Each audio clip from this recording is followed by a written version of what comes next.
Ladies and gentlemen, this is Soap Boxing Podcast.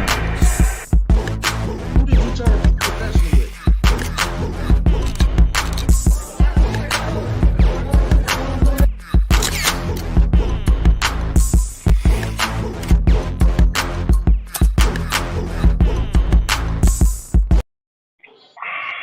Good morning, good morning, good morning.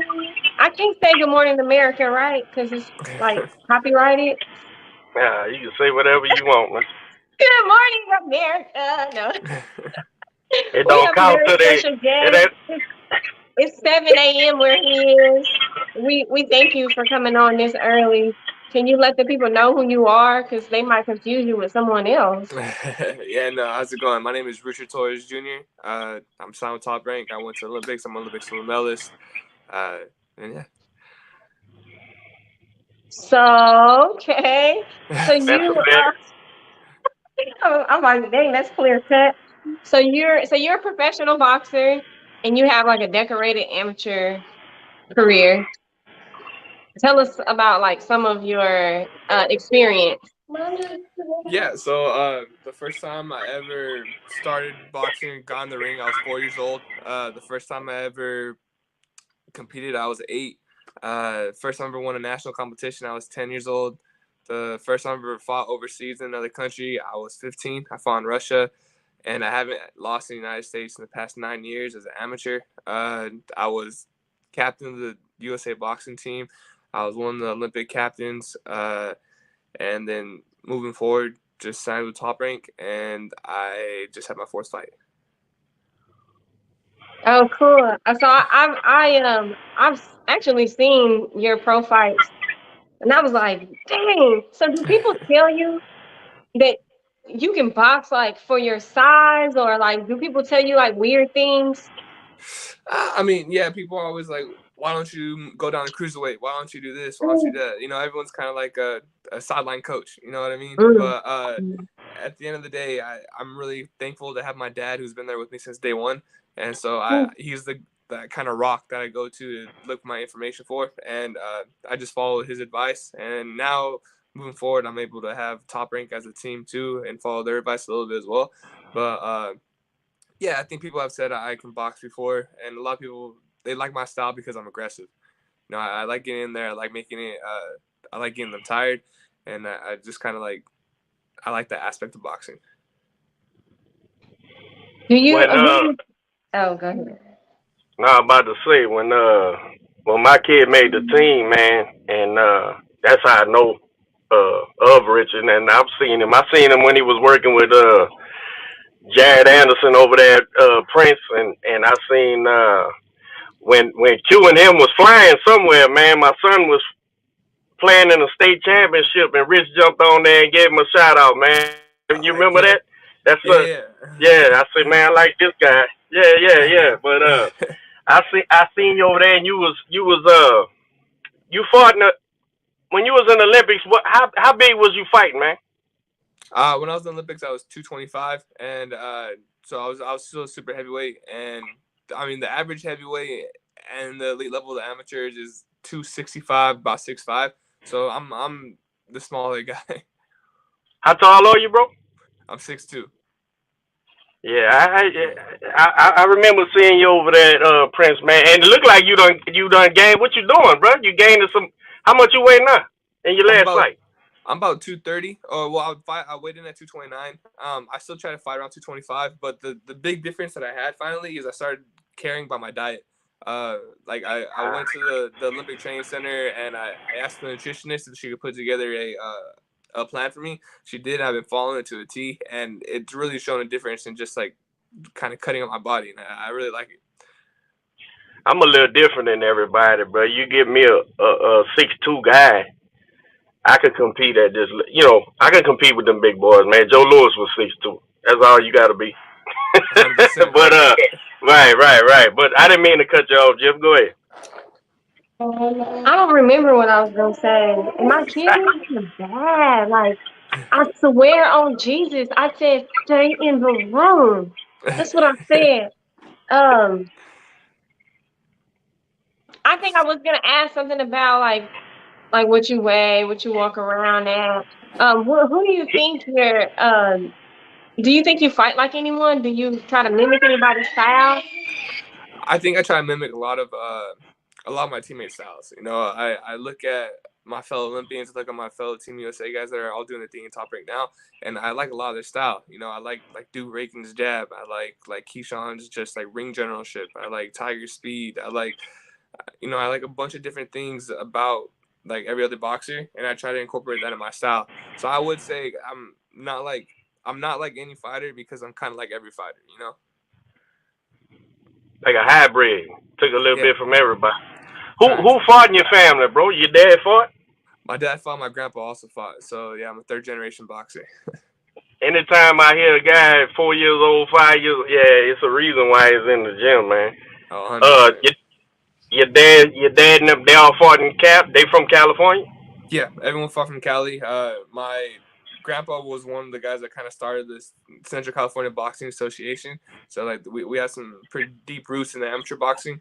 And then my dad, he went to the Olympic trials. He was ranked 4th and 5th in the world in 2 different weight classes as an amateur. But he, instead of turning pro, he went to college and became a teacher and administrator. And that's where he met my mom. So I'm not too mad at him for that. Right. But you're a legacy, bro. It's your job to keep on going, bro. Get it the way you need it to be. Gotta do it. How are you trained? Do you ever go down there I know you was coming to Houston for a little while, but do you ever make it down there to Vegas and all that at the Top Rank Gym? I mean, I go there and I visit, but like most of my camps have actually been at the Olympic Training Center again. So I'll fly out there because sometimes they just lined up perfectly, and I'll get some work with some of those amateur guys. And but I think moving forward too, like I will still go to the training center, but we're gonna try to make it to Vegas too to get some of that pro work. It's a little different styles, you know. Yeah. Right. Is your pops is your head trainer? Yes. Yeah. Nice, man. You've been knocking dudes out, bro. Which is what they want, man. In your weight class, man. Yeah, they like to see. It's kind of quick though. Everybody's been in the first round. Yeah, except this last guy was in the third. So that last one, not this one, man. Forgive me for forgetting the names, but man, that one kid, bro. That was he Mexican? Ooh, that was a vicious knockout, man. Ooh, that was rough. Yeah. I hate to see that, whether I'm rooting for the guy who's doing the knockout or not. You know, I hate to see that type of stuff. But get him on out of there. You know, a lot of people don't know if you shut their lights out, it's better than beating on them for 4-5 rounds. You know. Yeah, that's true. But yeah, it was scary, bro. It was scary. That was scary. How does that make you feel when you hurt someone?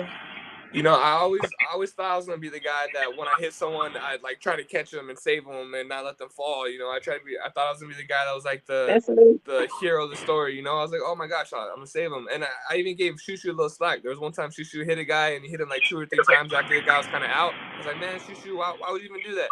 And then it was my turn for that, you know. And I get in there and I just saw red, you know. And it took me a while to understand that, like, no, I'm that guy that's gonna be vicious in the ring. You know, I'm that guy. I didn't even know I was that guy. And as soon as I figured that out, like, it took me about a day, and then I said, I'm okay with that. You know, I'm okay with being the guy that you should be afraid of in the ring, and you should better hope that the ref does his job because I'm not gonna stop hitting you. You know, I'm okay with being that person in the ring, and I think it's a growing lesson for me to understand that about myself. Huge difference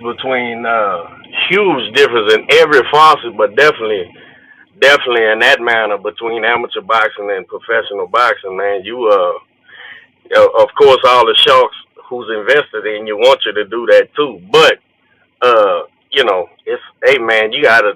That's why I hate anybody getting there farting around. You know, you got, hey, this is serious business, man, and get him out of there and come home, cause you know, anything could happen. It's a fist fight, bro. You know that. Anything could happen, man. 100%. Man, you in a hell of a heavyweight era right now, man. I mean, we in prospect land, right? Mm-hmm. But at the top of the division, man, I like to say about 3 years ago, we're in a heavyweight renaissance, man. I I hadn't seen this many named, good heavyweights since the '90s, bro. And in my opinion, the '90s. Listen, I know the '70s is supposed to be the golden era and all that. I get it. I definitely get it.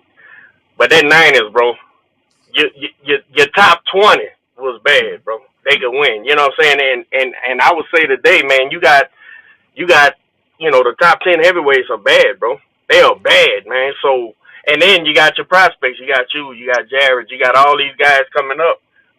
What you think about today's division, man? Does it excite you? Is that why we fighting heavyweight? Well, I mean, you know what I'm saying? It's a hell of a division right now. You want a piece of that pie or what? What we doing? Oh, 100%. And my dad always says it's like a pendulum swing. So sometimes it ebbs and flows of like when the guys come back. And so who raised me was the guy that watched the heavyweights. My dad was the guy that came up watching the heavyweights. So I feel like that's kind of one of the reasons I want to be a heavyweight as well. My dad always said the story that no one wants to be cruiserweight champion in the world. Everyone wants to be heavyweight champion in the world. Yeah. And so with that being said, I definitely want to have a piece of that pie. I want to go out there and I want to show that I'm supposed to be here, And I almost feel like dropping down a weight or something and trying to go a different weight class is like a cop out. Like I'm a heavyweight. I won the Olympic medal at the super heavyweight division. It's like I want to show you that I'm here to stay. Right. And again, bro, 6'2" is a big enough man, bro. It may be, and I'm sure you hear it all the time, bro. I ain't here to bring that shit up. That undersized heavyweight shit. But guess what? At 6'2", man, if you're a true walk around heavyweight, man, you can get him. It's just it depends on you and your preparation and the plan for whoever you're fighting. Joe Louis knocked out guys 6'6", 6'7" all the time, bro. And that's why it makes me, when they say, "Oh man, these super athletes today," and you don't know the history. You don't know the history of the sport, bro, because giants been around, bro. They been around. Primo Carnero was in the 30s, bro. 6'6". They been around, man. The key is fight ability. That's what needs to happen. Evander showed everybody that, and like you said, nobody wanted to be the cruiserweight champ. He got all the straps. Wasn't about 12 fights. He was the king of the mountain, and he said, "This mountain ain't shit. I need to go to the real mountain," and that's right. just what he did. But I understand that drive to want to compete and push yourself against the best, man. But again, man, it's so great right now, heavyweight boxing, man. I've been enjoying myself about 5 years now, man, because them Klitschko's, man, it was Snoozeville, bro. They couldn't keep, and it ain't no knock on them. Of course, they were great fighters, but man, when a heavyweight champion of the world don't even have a TV deal, it's a problem. It's a real problem, man. You remember when he lost that HBO didn't even care about showing the heavyweight title. They didn't even care, man, because and I think it was because the division was weak, right? In America, we wasn't gonna pay a European to pay to watch a European fight a bunch of Europeans, and we don't got nobody. Now it done swapped up. Now we got some real stuff, and everybody's competitive, man. Everybody. I think one of the things was too is that Klitschko made it uncompetitive. Didn't he have it on lock for like 10 years or something like that? Like 10 years. He had a couple little side tracks, and got him back, and man. The Klitschko brothers made and then lost the heavyweight division together because they were unstoppable, but because they're unstoppable, it lost appeal, But now since everything's competitive, I think that's why it came back up so much. Right, 100%, man. And listen, for the king of the division to be an Englishman and people in America will pay to see him, will go watch him and all that stuff, man. It's a great time in boxing, man. 100%. And with you and Jared giving us somebody to root for, so we in the mix now. We got somebody coming right up behind these boys, man. So we got to get back, man. I'm not ashamed of saying we supposed to be controlling boxing. So when we ain't, I don't like it, man. We need somebody to get up there and win, bro. Yeah. No, I'm excited to do It's so always too. the country versus country. Do you feel like you're a draw to the sport? I think so. Yeah, I think I bring a different aspect of boxing to the heavyweight division. A lot of these guys bring raw power and they want to show those one-hitter quitters, and they look great. But I think a lot of people kind of like that combination too. They like seeing someone be active. They like seeing someone that can go the distance and not get tired. And I think I kind of bring that. And I think that along that, I bring a more pop than a thudding power. And it's exciting to see. It definitely You know, is. I was looking at some of your videos, and you got some footwork. No, thank you. Yeah, one of the guys I really liked watching growing up was actually Lomachenko. So being on the same card is incredible. But I like watching a lot of lefty fighters like Lomachenko and Pacquiao, and just seeing how they kind of move. And I like watching the little guys. I like watching the little guys Yeah. to see what they do, and I try to mimic that a little bit because I think the smaller weight classes, the better the technique is. You know, the bigger guys, we got that power. That's all we need sometimes. And if you go back and you look at some of the little guys' footwork, it's really amazing to watch. Yeah, 100%. I'm a little person, so I watch the little people too. No, what were you saying? It's watching you and watching again Jared. I think to myself, y'all so young in your careers, right? And you guys came from, first of all, man, kudos for your Olympic your Olympic performances and really the team. You know, for the first time, I mean, we got back to some kind of, you know, where we supposed to be. You know what I'm saying? Like, what we got, 3 silvers and a bronze? Yeah. And a bronze. It's been so long since we had somebody or a team, put it like this, a team going and medal and stuff, man. So I was very, very proud of y'all performance, man. And but let me put my coach's hat on. I think, man, while you guys, and I'm speaking specifically you and Jared Anderson, I'm like, man, when these guys, let me think of how to say this right. When y'all mature physically and are able to slow the fights down along with y'all speed, right? Because right now I think y'all top speed is too much for the guys y'all fighting, right? It's really rough for them fellas.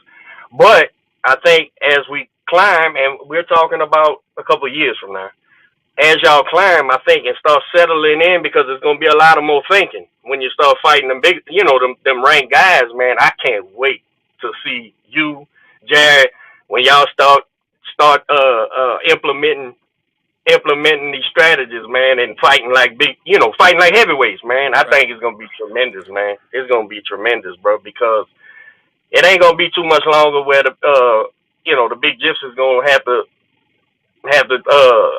go off into the sunset, and Chisora, all them guys is you know, they'll be done by the time y'all get there too. I'm guessing, I don't know, but so I think it's gonna be wide open for y'all, man, and I think we're gonna get some American pride back to the heavyweight division, man. That's what we need. No shot, no.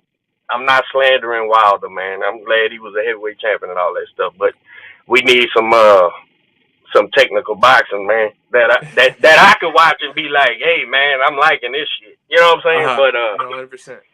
When you look at the landscape of the heavyweights, bro, what you thinking, man? From a fan's perspective, more so than how would you plot out your move, but like as a fan of the heavyweight division, what you thinking, man?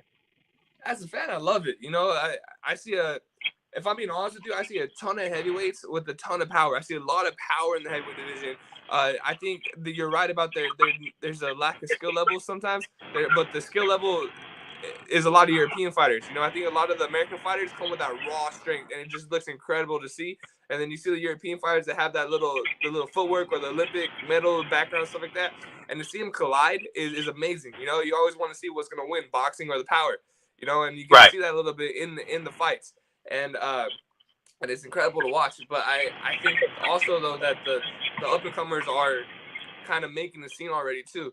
You know, I love watching Jared fight. I love because you can kind of just see him bully some of these people around. And it's like the dude's like 10 years younger than some of these guys, just out there just mushing them and bullying them and then knocking them out like the third round. It's awesome to see, you know?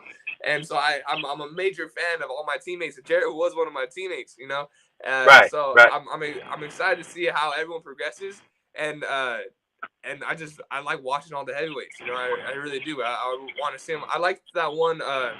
He lost a couple of times recently, but I really liked his style for a while. The New York guy, the Polish guy. Yeah. I, Oh damn, I'm yeah, having a brain fart. but we got the same guy in mind. I liked his Yeah, style a lot too, and so there's a lot of guys that I see, and I'm like, man, that's amazing to watch. yeah. It really, we really are in a heavyweight renaissance, man. And I don't know if, well, I guess we got draws in the heavyweight division, so maybe the people do know. But like, they need to pay attention, man. That we have some great heavyweight fights, and regardless of the last 20 years, man, wherever the heavyweight division is, it really does, control where boxing is. When the world knows who the heavyweight champion is, it's a great time in boxing. When they 100%. don't, it's a problem. And luckily, which you and Jeff said earlier, the skill divisions, the lighter weight, and we know, well, it is a little more skilled than like a Tyson Fury. But the lower weight classes usually have to carry the burden. When the weight division, when the heavyweight division is dragging ass, like under them Klitschko's we was talking about. And when I say dragging ass, yeah, we know they was great and skilled and stuff, but I'm talking about fan perspective. You know what I'm saying? I remember asking people, who's the heavyweight champion? They were like, you know what I'm saying? I'm like, damn, heavyweight champion is supposed to be the fan. You know what I'm saying? The fan who don't know shit about boxing knows who the heavyweight champion is. So the fact that they know again, and the fact that it's a couple of them, right? That it's a beautiful thing, man. So and think about it. They got bruisers, they got skilled fighters, they got giants, they got the regular human heavyweight.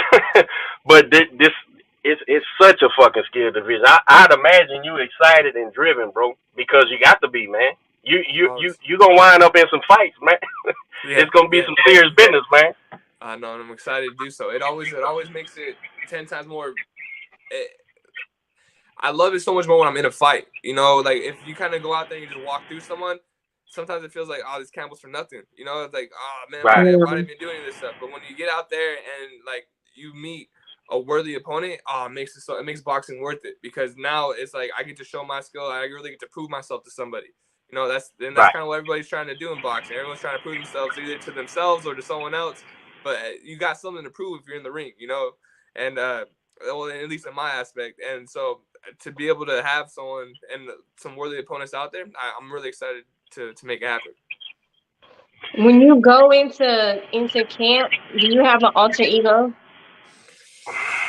I wouldn't necessarily say I have an alter ego, but I would say there's a flip that gets switched when I get in that ring. Like I'm a relatively nice guy outside the ring, and I pretty much well mannered. But once I get inside that ring, my dad calls me his little bulldog. And until he pulls back the chains, then like he lets me go. When I go, I like it's a lot of the guys at the training center that said they used to not like sparring with me because I only have one mode. I only have go, and that's just kind of how I go by things. Are you I'm sorry, Derek. I got a question. Go ahead. Are you like respectful to your opponents afterwards or before? Like, I feel like I'm super nice when I get in the ring, and I'm always like, okay, yeah, God bless you. So I don't know. I'm just curious if other people are like that. Yeah, no. After the competition, one of the sayings I really like to say is, "He who sheds his blood with me today is my brother." So I think that whoever gets in that ring and tries his hardest and tries to do exactly what I do, we have a mutual respect for each other. But before that fight and before getting into that ring, we're enemies. It's business at the end of the day. But when we're in that ring, we're enemies, and I'm gonna do everything I can to come out victorious. How are the like the face-offs, the weigh-ins? Are those like uncomfortable, or do you have like a strategy? Are you intimidating? No, at that point, it's still respect to me. I don't really flip that switch of I'm gonna hurt you until like the fight actually happens. Until we're in the fight. But as soon as I can just kind of take play it by ear. You know, if they're kind of start talking trash and things like that, I think I can kind of hold my own in that manner. But I'm not gonna be the one that initiates it. I'm not usually that guy. I'm the guy that will defend myself, speaking if need be. But if you want to keep it respectful, I'll keep it respectful. That's So cool. you telling me that mustache and that hairstyle ain't an alter ego, bro? That's what you telling me, man? I wouldn't say it's an alter ego, but I mean, people definitely notice it, you know, and I think people are starting to recognize that mustache, starting to become a trademark type thing, you know? I kind of like that a little bit. Have you haven't always had that? No, No, I just got, no. no, I got this after my second fight, I think, of the mustache. And so the story behind the mustache actually is I had not a trainer, but he helped clean up the gym and he helped do all this stuff named Macho Mike. And he's a really cool dude, amazing guy. And he always had the mustache. And one time I grew out the mustache, he's like, Richard, I really like that mustache. And I said, oh, thank you. And because he had a really big mustache too. But recently after my first fight, he passed away from cancer. No. Yeah. So and so I kind of wore this mustache kind of in recognition to him because he liked the mustache and he had the mustache himself. So I said I have the Macho Mike mustache. And I get a little slack from it. But honestly, I kind of like it. I like the mustache a little bit. I think it fits me. And I'm going to keep it going for a little while. Dude. Do people compare you to someone, say you look like someone? People Hold on, bro. Yeah. You got to. I know exactly, bro. I know who you look like to me, bro. So go ahead. I want to know what they say, man. I get a lot of people that say I look like an 80s porn star. That's exactly what it looks like. I said, man, look at Rich. Hey, he's standing up on the scale like this with the fro and the mustache. I said, he look like he's Oh man, that's exactly what he looks like, bro. You're kind of like chiseled too on your stomach. It's like I saw you. You were like, yeah, you know, got to show off a little bit. But say, man, if you don't start coming out to that 80s porn, bow chicka bow, you're supposed to come out with that shit, man. I'm telling you, bro, that's the thing. But of course, don't never be iron or nothing. But man, that shit is awesome, bro. I'm like, this dude knows what he's doing. I know what he's doing. Macho Mike, though, that's a tremendous, in memory, man. That's a great thing. I'm glad to know what it is now, because I sure thought you was going for the 80s porn, bro. I really thought that's what you was doing. I heard some people believe you look like Ben Askren, or you're trying to mimic him. Yeah, he's an MMA fighter. Yeah, no, I've seen him. He's the guy that fought Jake Paul a couple of times. I think Ben Askren is an amazing wrestler. But I'm not trying to mimic his boxing style too much. I commend him for his work ethic because I think he's an Olympian as well. But I'm not trying to be like Ben Askren. I think they just mean the looks, the look. I used to get the Jonas Brothers a lot too. Sometimes people say I look like a Jonas brother. I get a lot of different people, so it's fun. I'm trying to think of that. I'm not a degenerate, bro, but there was a famous 80s guy like that with that fro and that mustache, man, from the adult films. I can't remember his name though, man. But I'm telling you, bro. When I seen it, I said, that's what he's doing, man. I know exactly what you're talking about, but I can't remember his name. Yeah, I don't know his name. I've gotten the name a couple of times. Y'all talking about like Ron Jeremy or something like that? That's it. That's it, bro. Ryan Jeremy. You seen the Boondock Saints? He was in that movie. That was a mainstream movie he was in. Okay. But I just Ryan Jeremy. That's it. Throw it out at me. Yeah. That's it. That's crazy, man. Would you give me your top 3 heavies right now, bro? And I'm not talking about y'all prospects. I'm talking about like the guys up there. I say Fury, definitely still. I say, I'm not gonna lie to you. I say Fury, Usyk, Wilder still. I think that right hand is still deadly. I think everyone commends Fury for taking that right hand, but I think we got to look back and say the reason why everyone's so amazed that they took the right hand is because no one else could take it. And so I say just based on sheer power, it's kind of like I had to put him still up there. Dude, let me tell you something, man. There's been no bigger critic of Wilder, and it's due to the boxing. But then of course, with the excuses in the second fight and all that stuff. But I'm gonna tell you something, dude. I had to admit to myself against a lot of people, a lot of my homies, detriment. His what he did in that third fight, while getting whooped again. I mean, he consistently was getting whooped in them fights. The fact that he fought the death, and when he got knocked out, he was still trying to get up. Remember, he was getting up, trying to fight again. I said, man, I've always knocked this kid's character because, like I said, with the excuses and stuff. But I made up my mind. I think he just believed that. That's what he believed. Because how do you get in there and fight so hard again against a guy who dominated you, man? He dominated you boxing. He dominated you fighting. He dominated you thoroughly. And that kid believes in them punch so much. And as he should, because other people believe in it too. But I was like, man, I got to damn near respect this dude, man. This is 100%. Crazy how he's taking these beatings and getting up and stuff. And then one thing we know is, and it's true, man, however he got that virus in his hands, bro, if he fucking hits you, man, you are out of there, man. Yeah. You are really out of there, and it's crazy because, none of that shit is fundamental. None of it. It shouldn't work. But it proves that old adage of you're born. Some guys are born with that heavy hands, man. And he just got it, bro. And if he gets you, aside from Fury, if he gets you, bro, few people get up, man. Few people get up. I realized that against his fight against Ortiz. I'm an Ortiz fan, I was rooting for Ortiz even. I'm not gonna lie to you. I saw Ortiz and I just saw his style. He was a lefty. I looked at him and I was like, that's a great fighter. And I was like, and he could go, right?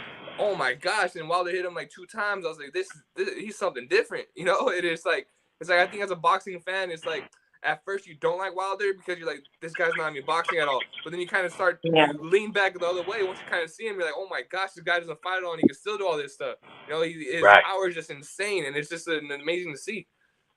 Right, I totally agree, man, and everything in me wants me not to agree with that, but I got to, bro. I got to, man. It's really something to see, and it makes it must see television, right? Because. Now I think they said that Helenius thing. Let me tell you how hard this guy hits. And yeah, Helenius was his sparring partner and all that good shit. But I could see from that fight, Helenius was mimicking Tyson. He had the big size, and he knew to go forward on him. And if I go forward, I got a chance. And he still got slapped with that shot, bro. And Deontay wasn't said or nothing. It was just an arm shot. Bing! And it was over with. That's crazy, bro. Man. That is crazy how that dude can punch, man. It is. And Helenius, he ain't no slouch either, man. Like I saw him fights, man. That dude could throw. He was swinging. No, he could fight, man. He could fight, and he knew how to fight Wilder. He was coming, and just still walked into a bing. I say, oh Lord, this that goes back to styles make fights. Like sometimes when people watch the fights, they're like, "Dang, y'all put him in here with a bum," and it's like, no, he wasn't. Yeah, he absolutely wasn't. No, didn't Helenius beat the one you was talking about, right? Yeah, exactly. That's how I found out about it. Y'all talking about Adam. Kawanowski. Yeah, that's it. That's it. He was one of my favorite heavyweights too. And so when I was watching him, because that dude he would not stop throwing. I was like, man, that's insane, Oh yeah. He was constantly letting them hands go. Constantly. And then he fought Helenius, and I was like, oh my goodness, like that guy, I was like, every time you see someone fight someone you like, you see another name pop up in the heavyweight division for yourself. Like, oh my gosh, there's this guy. Like the heavyweight division's out there, man. Yeah. They fought twice, and Adam, he lost by TKO twice. Mm-hmm. Yeah. That Helenius could fight. He was underrated. That guy, but again, that's how good the heavyweight division is, and that's why it reminds me of the '90s because. In the 90s, you had Lennox and Evander and all these guys, but even the second tier heavies was bad. They could win on any given night. You know, your Mercers, your Morrisons, all those guys. They can win on any given night. And I thought we was having a real we're in the middle of a great division, man. That's why I don't let nobody. Oh man, the heaven, nah, bro, you ain't paying attention, man. And it's just because, and we're in America, we didn't have nobody outside of Wilder, so I'm sure that's why people wasn't paying attention. It's hard, it's hard to when you don't have a dog in the fight, even outside of boxing people. But I think it's really hard to like his personality too. Wilder. That it turned me off, man. Turned me off. It just makes you not even like care about the skill because of his personality. They go hand in hand. Like you want somebody 100%. That you can look forward to see fighting, and then someone that you can respect as a human. And he clearly. What happens is when you don't. I know for me, I ain't gonna speak for nobody else.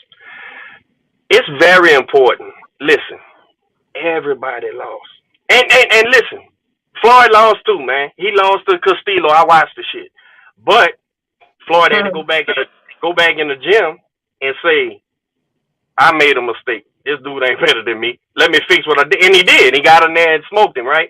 Even though he don't got the loss, but what I'm saying, my point is this: it's important to take responsibility when you lose a fight or look bad in a fight, because otherwise you can't improve. So it's hard for a guy like a boxing insider like us three. It's hard for us to go, wait a minute, this kid just got whipped pillar to post. And rather than say, man, good fight, but I got your ass when I come back, making all the excuses, that'll run people off. Now, I get his fans, well, they fans of him. So they're gonna ride with the excuses and shit. Mm-hmm. But as a guy who ain't for that shit, and in the fight game, you go, man, it's very imperative for this kid to understand why he lost, so that he could change it, right? And I just never did see that with him. What I did see in that last fight was just a gallant effort, man, guts galore. You know what I'm saying? And that was enough for me to change. I'm like, all right, goddamn it, you gave me a reason to root for you now. But until then, man, it's imperative for people to when you take a loss, man, you've got to understand why in order to change. I think one of the big things too is everyone switches coaches nowadays. I kind of feel like you need to have the same coach, because if just because you don't like what one coach says and then you leave him for another coach, that just means that, oh, I was right, everyone else is wrong, I think that you kind of need to stick with the person that brought you to the dance, and in that same sense, stay with the guys that got you to where you are, because like if not, and you just start switching to everyone, whoever just says you're going to be good, all the coach are going to do is say you're great, it was the other guy, so they keep you around, Yeah, Rich, nobody feels like accountability. That's ego, Rich. You know that. That's all that is. And the thing about it is, and I might let the cat out the bag, but who gives a shit? I don't. When somebody's eating off of you, they got to stroke that ego too, because that ego's bruised right now, right? That ego is hurting. Everything you thought was the truth is a fucking lie. So people who's eating off you, they can't allow you to not keep going, right? Where the coach be the one saying, son, we fucked up. All right, we got to do this, this, and this. Well, that's just one guy. But your manager, your promoter, all the people making off the cut, right, is saying, oh, man, maybe we should go with Willie Lump Lump because, he's the hottest coach of the moment. Listen, every coach in the game, bro, we only, we make money. We make a 10% lick of what you making, right? And then when you get to the real money, just a flat rate. But here's the thing. A coach only makes if you win. So if you lose, we got to fix this shit and get back to winning. But those other guys, hey, man, they got to keep that ego like that. Hey, man, now you still the baddest motherfucker. What you think? The gloves was loaded? Yeah, them gloves was loaded. They look kind of funny to me, too. So let's go with Willie Lump Lumps for this trainer now.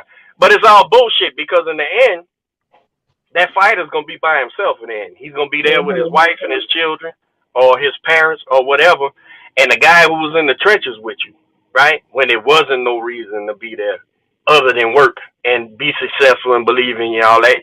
Those reality checks are very important in this game. That's how you. Can you imagine if Tommy Hearns would have left Manuel Stewart, bro, when he lost to Red Leonard? Can you imagine what would have happened to that guy? Going with somebody who's gonna try to teach him how to be something else and shit. He wouldn't be the 6-time world champion, with all these titles and shit, had he did that shit. But 100%. he believed in his trainer believed in him. They went back to the gym and said, all right, where did we fuck up? Because it can't be what he did. Because if what he did and we just say he's just better than us, well, why fight anymore? No. We made a mistake. Let's fix what we're doing. And that's what I see, man. So when you ever notice when these fighters start swapping? Now look, I'm not against adding somebody. If Right. there's a deficiency, maybe your fitness regimen needs an upgrade. Maybe this, maybe that. Maybe you need to get a strength trainer where you didn't use one before or something like that. That's all part of let's build this team to win. But, when you ever notice when these boys start switching trainers, they never stop? Mhm. Well, because it didn't get fixed. It didn't get fixed from the beginning. The problem wasn't fixed from the beginning, which was, where did I go wrong? Let me fix it.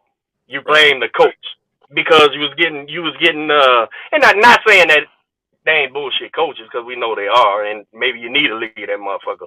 But when you got a guy who been with you and grew you up, you take like your pops. Your pops got you from a 4-year-old amateur fighter to the silver medal in the fucking Olympics, bro. You know how hard that is to do, Jeff? Jeff, I know you know. That shit is it's way harder. I would say, me personally, it's way harder to win a medal in the Olympics than become a world champion to me. Because that what y'all doing, bro, traveling and all that shit, that and man, with the judges and amateur boxing, man, you know how hard it is to be an Olympic medalist. And not only that, like you're forced to fight. You're forced to fight the best of the best. Right. And in the there's no maneuvering. Choose. So, I can't tell Rich, this is a bad fight for us. We can't take this. Nah, bro, this is what we doing. We gotta do it. We gotta go. So, you know what I'm saying? If the guy took you to the dance, man, come on. Y'all keep fucking going. That's what you need to do. And add a missing piece. But come on, man. Right. Listen, perfect example of that. Wilder got pushed around, beat up, and because he didn't understand why, and he went and got a yes dude, they went and started bench pressing and shit. And that's what they thought was gonna make the difference in the fist fight. You thought that big giant was pushing you around and stronger than you, and that's why you lost. Well, bro, that was so wrong or why you lost, but that's my opinion. And so now what you doing, man?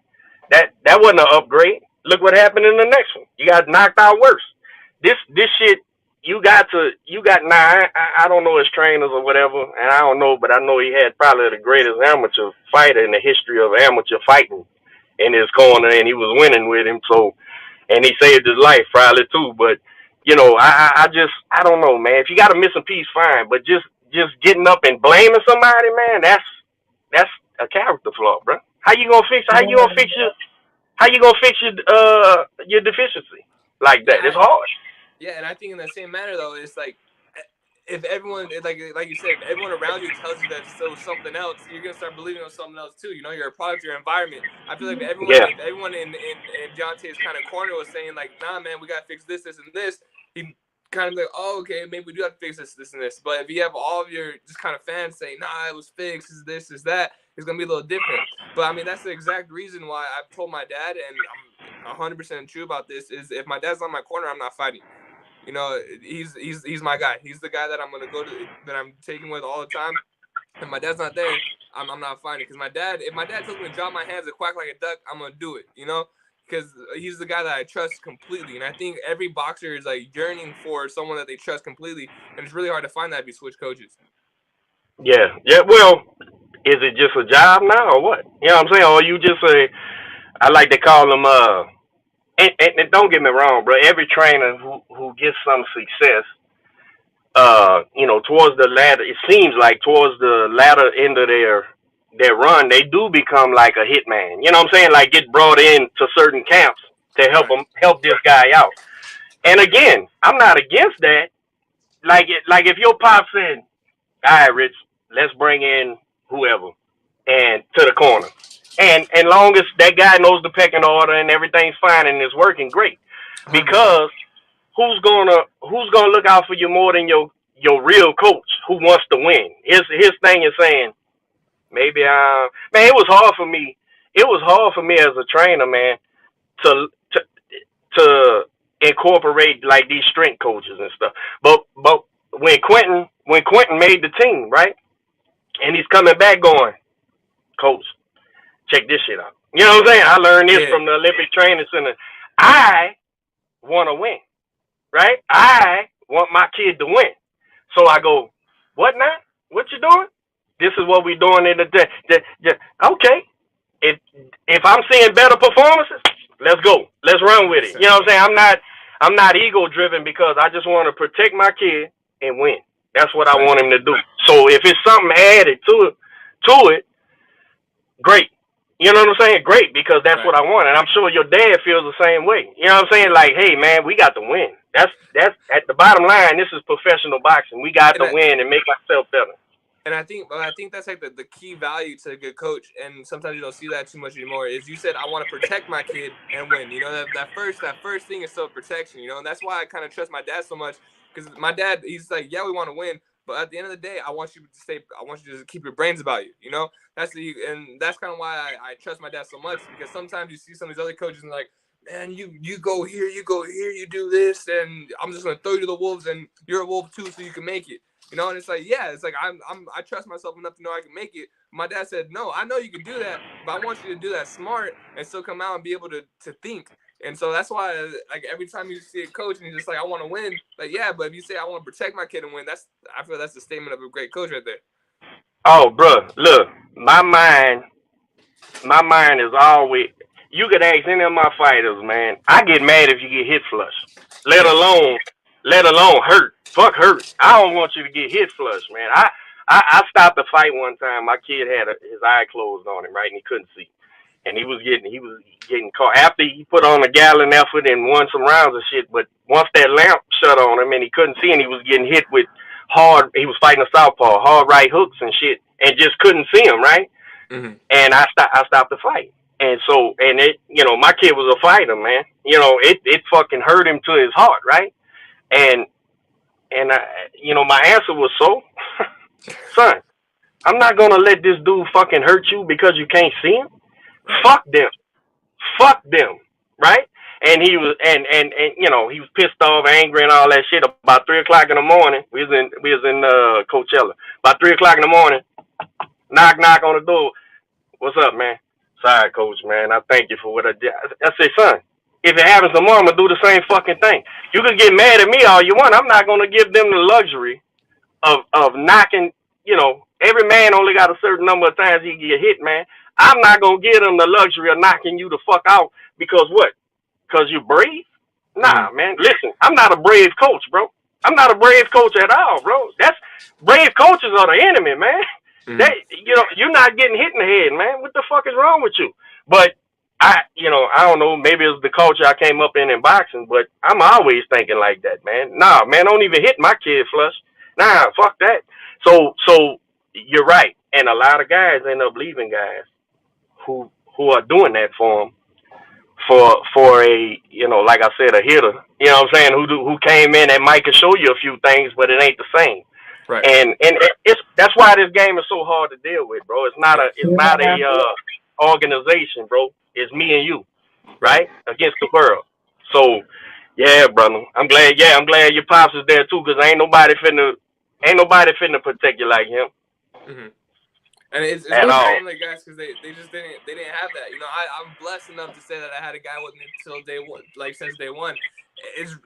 It makes it so much harder for some of these guys that are searching for that guy that they can trust, you know, because I think at the end of the day, that's everything. That's what everyone's just searching for. They want someone they can trust and they know is the right guy to go to, and everyone wants to have that, but it's really hard if you didn't have it growing up. You didn't have that one guy growing up, and so you are looking for someone that you can trust, and it's just hard to see. One of the biggest underappreciated things is not having the ability to know who to trust, right? Yeah. Because, you know, a lot, especially when there's money involved, man. You take a kid, this is a poor man's sport, bro. And a kid ain't never had a pot to piss in and a window to throw it out of. And some guy comes and says, I got you, man, and he gives him a car and a fucking gold chain and shit, and the kid thinks he loves him. You know what I'm saying? Nah, man, that's a pimp. That's what that is. That's a pimp. You got to know what that is, man. And a lot of kids, I mean, let's be honest. I had a father growing up. You got a father growing up, but in our game, very few people have a father. You know what I'm saying? So they didn't understand a man, taking care of him and loving him and doing what's in the best interest of him. A lot of kids don't understand that, man. And it's terrible to watch, but you can't be there for everybody. You know what I'm saying? It's sad, but that's, you can see it. You can see it from a mile away when these kids are getting taken advantage of, man. It's terrible. And in the contracts, they have like in perpetuity. We can use your likeness whenever we want. And some of that stuff is like, oh, all right, I get money for that, and I'll just sign. But then, you don't know that they keep you forever. That's like ever, man. And they can use your name whenever they want to. You can't use your name in some certain situations. Like for everyone that wants to turn pro, like really get your contract looked at before you sign it. Because if not, you're gonna be in a world of hurt. 1,000%, man. 1,000%. So does your dad advise you pretty much on everything? My dad is my manager and my trainer. But I with that being said, we do seek counsel. I have a couple. I have like advisors. I have dietitians. I have the strength and conditioning coaches. I have a lot of other things that my dad may not be too inept with, and he knows. And he's like, we'll get someone that knows what they're doing in order to do so. So my dad's kind of like the ringleader, but we have a bunch of working pieces. One thing I found out is like, if you want to either be a coach or a fighter and be able to sustain the actual like business, because that's what it is now. We're your own company. You have so many people working for you now. Like there's like nutritionist, the strength and conditioning coach, the advisor, the manager, the coach, and the media people, anything you want to do, and it's a company, man. And that's something I really had to get my mind wrapped around from going to amateurs, because in amateurs I was just a fighter. That's all I had to do. I just had to go box. That's it, and then afterwards you're good. Now it's like I'm a business owner, and I gotta treat myself like that too, on top of being a fighter. And what makes it tough? You're one loss away from everybody walking away if they don't care about you. If they don't care about you, you're one loss away, and that's a wrap. It's over with. You know what I'm saying? Because that next one, lose. Watch what the next one is, because that next one is gonna be way tougher than the guy you just lost to. You know what I'm saying? So that's yeah, man. It's a crazy game, bro. That's why you need those people around that's on the same war path. And you always get those guys like my friends. Hey, Richard, isn't there a lot of pressure because if you lose one time, everything can change up? Isn't there a lot of pressure? Say, yeah, man, stop talking about it. Like a fucking gang of pressure, bro. A gang of pressure, bro. This 4 years old, bro. I've been doing this shit, man. Hell yeah, that's pressure, man.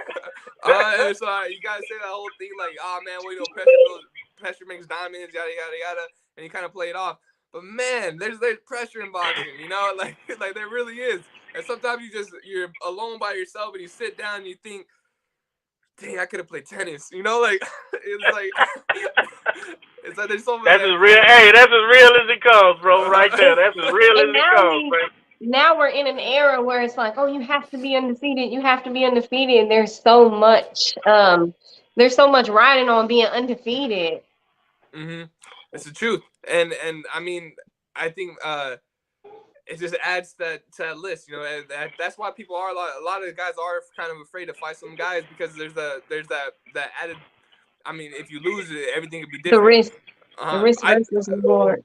But I think what the amateurs kind of taught me as well is like, I fight who I'm gonna fight. Like I'm okay with that. Regardless of it, because there's risk in the amateurs too. If you lose, you don't get to be nationals. You take away everything. I was captain of the team. If I lost at nationals, it was over. Like my pay was gone, everything was gone. What I was trying to work for, and so it was kind of a lot of pressure on those ones too. But it's like at the end of the day, you gotta trust in your ability. I'm Richard Torrez. I know I can fight, and the amateurs taught me that, and that kind of brings me into the pros. Like if they put a guy in front of me, I'm gonna get him. And I'm thankful for USA Boxing for giving me that confidence. Go 100%. get them, Tiger. No. So, is there anything that you do outside of boxing? Yeah, so I take college classes right now. I'm currently enrolled. I'm taking a ballet class, a swimming class, and an argumentation and debate class. I think the ballet and swimming are kind of for conditioning and footwork. And the argumentation and debate is just kind of my communication skills. I really like being able to find out how to go about an argument in a logical way. And then on top of that, now I'm taking private pilot lessons to work on my private pilot degree.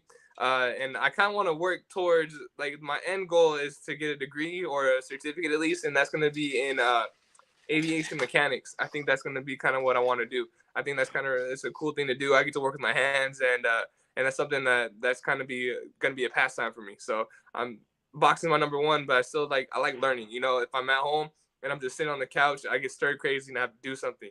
You know, all my parents are teachers. My sisters are teachers now. And my favorite quote of all time is, live as if you were to die today, learn as if you were to live forever. And Gandhi said that, and it's something I live by. And so I'm always going to try to take classes and learn something new. And I think it's good too that you're able to, because sometimes when people are boxers, they're just boxers and they have nothing to fall back on. There's all those eggs are just in one basket, and life in boxing doesn't last that long. Mm-hmm. So, and yeah, well, I'm sorry, yeah, but I mean, I will say boxing is plan A, B, and C. You know, like that's who I am right now, and that's what I want to be, and that's all I'm gonna be right now. But I like doing things, you know, and this is kind of like hobbies of mine now, and I'm really thankful to be able to say that I could afford to go to college as a hobby right now, you know, like that's incredible to me. Like I put enough money aside to where it's like if that rainy day money, but it's like so right now it's like I'm just having fun. I'm living in that moment too, you know. I'm perfectly fine with that. Idle time ain't good, bro. Yeah, that's good. You're doing something constructive when you ain't in the training. Yeah, that's a great habit right there, man. So you taking any academic classes, or are they all just like physical classes? So I was taking, like, my last semester I took 2 philosophy classes. Okay. So I'm taking, like, I wouldn't say like my general ed classes, like I'll leave those for a little bit later, but I am taking just classes I'm interested in. And at my local community college, COS, there's a lot of really interesting classes. You know, there's a couple media classes I want to take, just kind of better my just media. And there's I took a business class in my last semester too, and that really helped me a lot on just trying to create budgets and being able to, like, make a spreadsheet, learn about, like, cash flow, making sure that I have more money coming in than going out. And it's like things that you should know, like, do you feel like you should just kind of have a wherewithal of, but to actually understand how it's supposed to work, like the assets compared to leverage and just simple things like that, it makes a difference, you know, and it makes me feel like, I actually have a better grasp of financial literacy. And on top of that, I like reading books. Like, I read Rich Dad, Poor Dad, Never Split the Difference, a couple of different books that kind of helped me with negotiation tactics and skills, and I think that did help me a lot too. I think you're doing it the right way. So a lot of us, we start and we do like our general courses, and then it's like, okay, well, what else are we gonna do? And so I think that you're doing things that help you now in the moment as a business owner, and like all of that is gonna help you moving forward to present yourself as a person, as a business, and it's gonna help in boxing. Period. No, I appreciate that. Yeah, I do want to start taking a couple more, maybe like a English class or so, just because I want to get better at writing and just kind of putting my words down on paper. So then that way, like, if I ever need to say something or have a speech or something like that, I'll work towards that. But there's a lot of just ideas I have, and it's amazing that if I have an idea that I want to take a class, I can just go out and take it now. Do you have support as far as, like, are people telling you, hey, you're doing too much, you need to just focus on boxing, or is it everybody's kind of supportive of what you're doing? Oh man, everyone talks. Everybody talks. I have the haters and that say I should just be boxing, focusing on that. I have people that say, "Oh, I'm doing too little. Maybe you should." Oh, I have those guys that are like, "Oh, this boxing thing's fun and all, but make sure you're taking your education classes when this little play thing's done." You know, like, people still don't understand like what's going on. You know, it's kind of hard for that too. It's like I have people that are saying, Richard, you're gonna be the best boxer ever. Don't even worry about school because this is your life. You're gonna do all this stuff. And the guys are like, oh, it's a cute game, but like once you finish with that, come back here. And so that's why I'm stuck with my dad. Ah, I had to call, but that's why I look at my dad, okay. and whatever my dad says, I go with. If my dad says, "Hey, Rich, make sure you're doing this, and." You see, I put in the disclaimer that I said to put your phone on do not disturb. Right. I'll be forgetting to tell people that now. Yeah, I'm sorry, man. Yeah, It's okay if you can just put on do not disturb. All right, let me see real quick. I don't know how to do that. I think it's at the top. You just pull down your bar, and then you should see. Is it do not disturb? Yeah, do not disturb would stop them from calling. Normally, might need to do it back out and come back in. I can't find it, but yeah. What's the for a lot of fighters, amateur fighters coming up, to help them out, what would you say was the biggest learning curve, or one of the biggest learning curves that you now as a professional figured out the extreme difference between being an amateur fighter and a prize fighter, to kind of help them open their eyes up, man? What have you noticed? The biggest thing was outside the ring, learning about actually being a business, and like making sure you're the one that has all your ducks in a row, because when you were with USA Boxing, at least for the elite amateurs, you had everyone with you. You had a manager, you had an agent, everybody was on that team, and you were just kind of able to be a part of that team for a while. But afterwards, now that you're on your own, you have to really make sure you have everything covered, because everyone's looking at you to see what you're going to do. You're not looking at a manager. You're not looking at your coach to tell them what to do. Everyone's kind of looking at you to say what's next. And so you have to be okay with making those big decisions and those hard, and telling them, this is what I want. This is what I need. Let's go about it this way. And that's something I'm still working on, is making sure that I understand that this is my business and everyone else is kind of helping this out, because I'll kind of look at, hey, Pop, what should we do? And my dad will be like, you tell me, you're the guy. Yeah. Man, so that's a difficult one. And inside the ring, I would say the slept on thing that no one talks about is the gloves. The gloves are different, man. The pro gloves, the amateur gloves are different. You get hit with the pro glove, you're like, oh, that would hurt. You don't understand. Y'all fighting what, 10 ounces? You find in 10s, but I fought in 10s in the youth, and I fought in 12s as the elites. But there's something different with just the way they're made, you put on that pro glove and you hit the bag and you hear that pop, you're like, oh, that's dangerous. You're just like, there's something different about these gloves, man. And so that's a big thing for the amateurs, the pros. The biggest difference inside the ring, I think that's the only difference, honestly, besides the shirt. But the gloves are different. Yeah, at the professional level. Hold on, huh? At the professional level, the gloves are really to give your hands a little protection while you punching this dude. It ain't no safety for the other guy. It's not oversized or nothing. It's just to protect your hands, man. So you can keep punching him. Yeah. That's the truth. Speaking of shirts, I noticed when you train, your shirts are cut off, kind of the crop top. Yeah. You gotta love the crop top. Yeah, it was I was at the training center, actually. I was at the Olympic Training Center, and they had this we were in the back room because the USA Boxing Gym was getting renovated, and so we were in this back room in the opposite side of the training center, and man, it was hot. It was so hot. And then I got back to Tulare, it was 110 degrees out there. I was like, I'm cutting off my shirt, because my dad has a rule that says he doesn't want us to box shirtless, because he says the sweat goes everywhere in the gym. At least he said, if you're boxing, box with the shirt on right now. He goes, you guys save the shirtless thing for the fight. And so I'm in there and I'm like, it's too hot for a shirt. And so I cut mine in half and I just rocked with it. I was like, all right, this is the thing. And everyone looks at me like, Richard, what are you doing? Are you really gonna wear a crop top? And I just said, awesome new style. But after I say that, then I kind of have to be a man of my word about it, and I'll come back the next day and I'll be like, yeah, see, look, I told you it's a new style, you know. So that's how it kind of started. Well, you see, like this is why girls wear crop tops. It's very comfortable. You know, Oh you my get to gosh. breathe and you don't Uh-huh. got to show everything. I was amazed by it. Yeah, yeah. It's the funniest thing is when I walk into my gym. I'm sponsored by Lifestyle Fitness, and so I walk in there and my kind of pictures on the wall, stuff like that.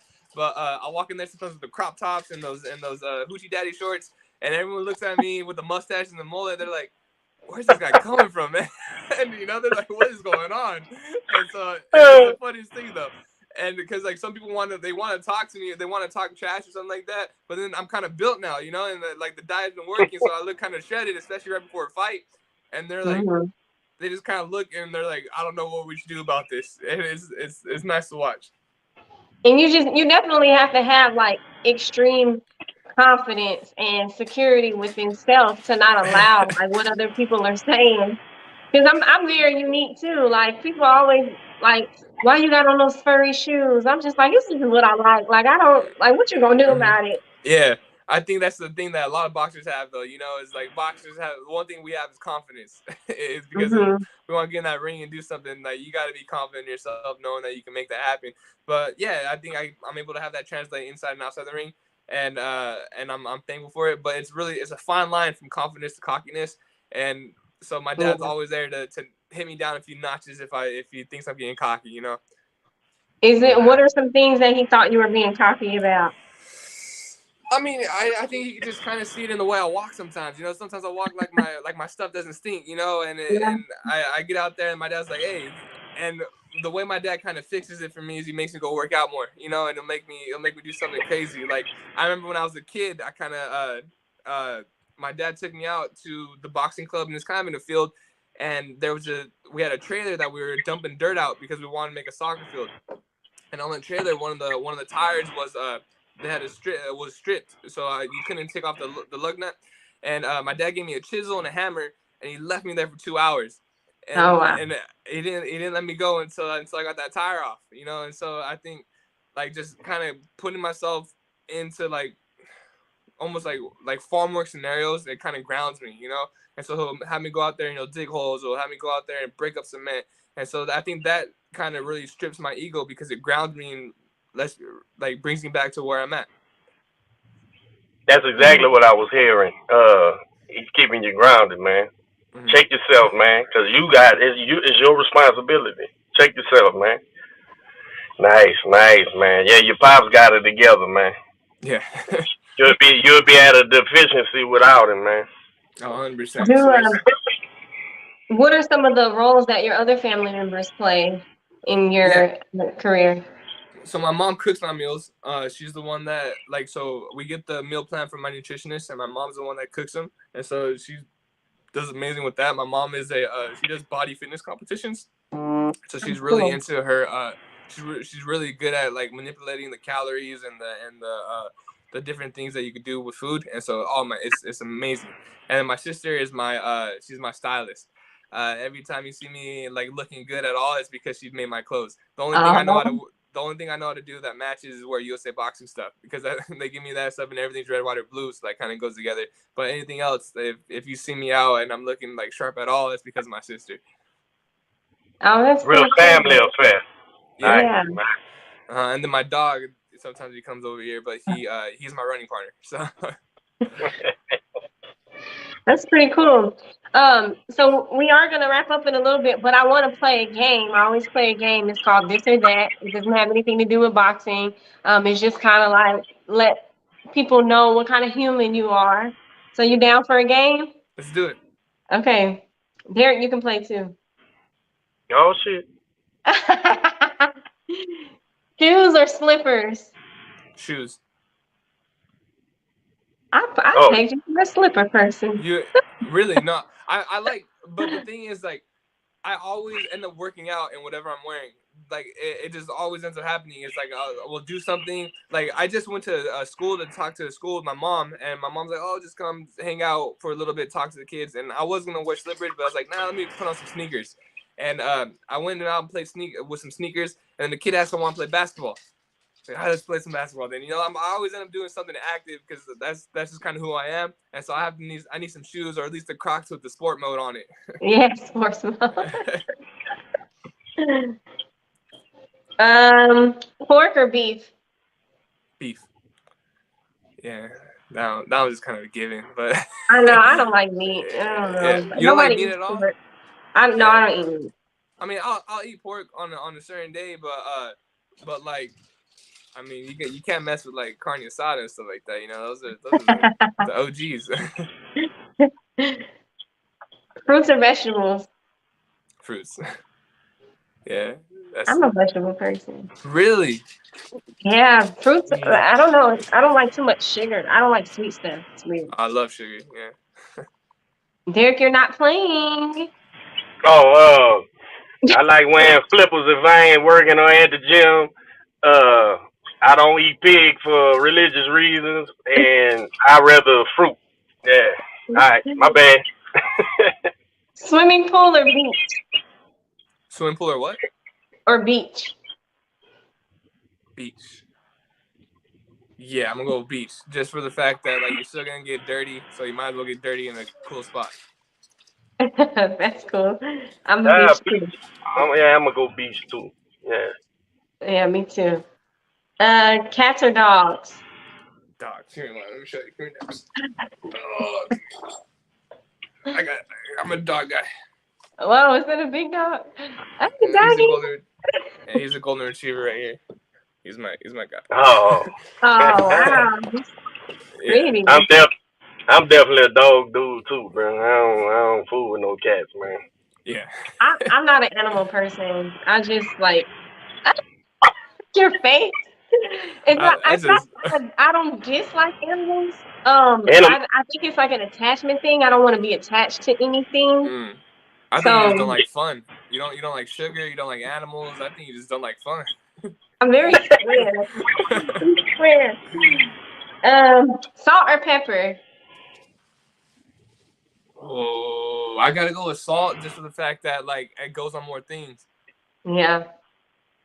You can put salt. Yeah, salt's an enhancer. You know what I mean? So you can put salt on anything and it'll just enhance the flavor a little bit. But too much salt makes a mess. That's true. I find stuff salty enough. So I always need pepper or hot sauce or something. But yeah. I don't like a bunch of sauce. On everything. Text or call? Call, 100%. I'm horrible. I have like 100 unread text messages right now. I'm a call guy. Look, there's I fell for the text shit, bro. I done fell head first for the text shit, man. I just text mostly. Yeah. Can't do that. If you call me, I'll answer. But if you text me, it might be 3 to 5 business days. Good habit. I'm 50-50. Like when everything I do online, so I don't want to call anybody. I want to call customer service. I don't want to talk to anybody. I literally just want to submit a chat or submit an email and go about my life. But it really just depends. Yeah, no, I'd rather sit for 30 minutes on hold than to go to a customer service line. Yeah. Waffles or pancakes?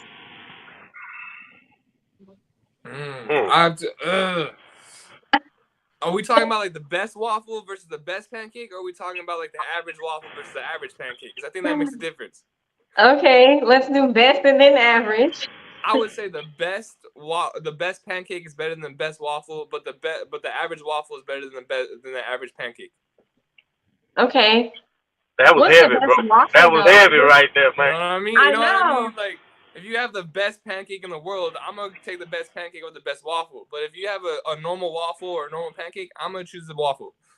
Who has good pancakes, like, at a restaurant? Blackberry Diner. You ever been Okay, to I don't know what Blackberry that Diner? is. Oh, it's West Coast more often, but there's a couple of pancake spots in Cali where I'm like, no, I'd take a pancake over a waffle here. Dang, who has good waffles? Waffle House. What? I don't know. I was the first one No way you just said Waffle House.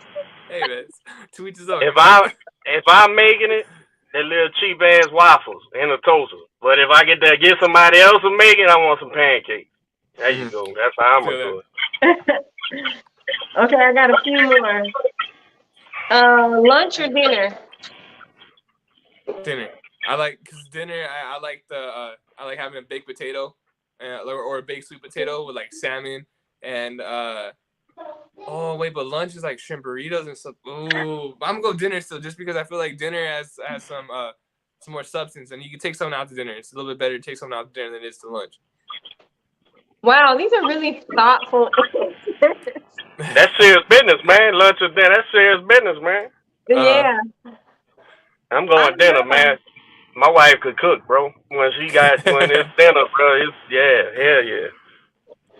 I fight at 105 pounds, but I don't skip a meal. So I like lunch, dinner, breakfast, 3 snacks in between. I just like to eat. Let's see. Trying to get some good ones. Mop or vacuum? Vacuum.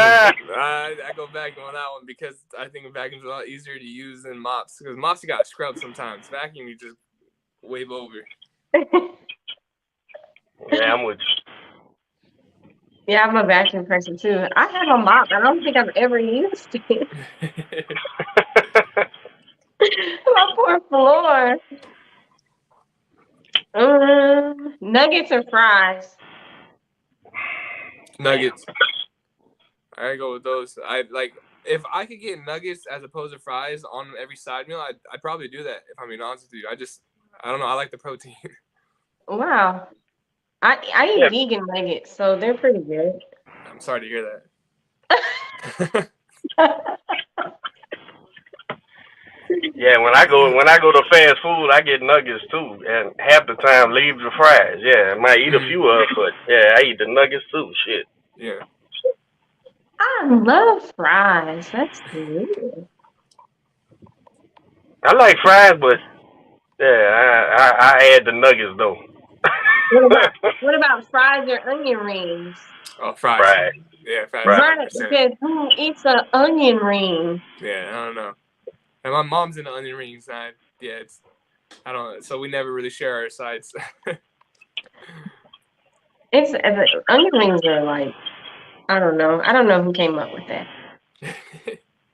It's better than coleslaw, but not by very much. Only way I eat coleslaw is if it's fried. The only way fried coleslaw? Yeah. Like Jamaican base. Like the Jamaican side, the fried cabbage and shit. That's good. That's good right there. Yeah, but the coleslaw. Did you introduce to something new? I think you should try it. I got you now. Yeah. Yeah, the best way to eat coleslaw is throw it in the fucking trash, man. I don't understand. I don't understand that. Nike or Adidas? Oh, you can't. I'm like either one. I mean, I like them both, if I'm being honest with you, but I couldn't tell you on that one, if I'm being honest with you. I think that's just because I might want to sponsor down the line, so I don't want to. Smart. Yeah. Smart. I abandoned Nike like years ago, probably about 10 years ago. And I'm just been Adidas ever since. Because at one point I was looking for like a big sponsorship with Adidas, so we did like a few ads and things, and then I just kind of kept with it. Mm-hmm. So I just got this dog out real quick. He's been begging to go for like 3 hours. Okay, cool. Thank you. I'm a New Orleans boy, bro. We wear Reebok and Adidas. I don't fuck with Nikes at all. None of them. Yeah. And I think the greatest sneaker is probably the Adidas Forms, bro. I still wear them since I'm a kid, man. Them the best shoes they got. But yeah, Nike. I ain't looking for no sponsorship. Y'all can keep that shit. Nah. Okay, well that's all I have for this or that. You guys. Rich, I appreciate you, brother. Man, I enjoyed this, man. Yeah, no, thank you for having me on. I did too. You know, I really appreciate you guys. Yeah, man, and good luck in the future. And hopefully, we get you back on here after this next win. When they gonna try to put you on something next year, or? I think so. I think they're trying to say like around February sometime. So it's, Okay. give me a little bit because I've been going back to back for a while now. So they might give me Yeah, a little yeah. time for rest and recovery.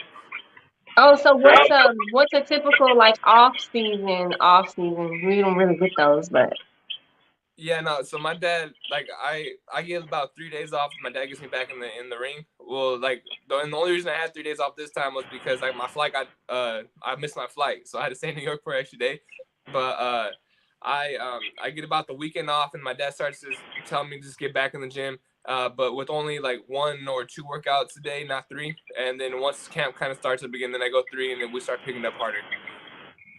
oh, okay, cool. Yeah. So But in the I mean, meantime, you're still gonna be training. You're still gonna be yeah, taking your classes, and then yeah. I'm sure you're gonna be. So you're not gonna be on your strict diet, No, but you'll that's be actually enjoying staying some strict. food.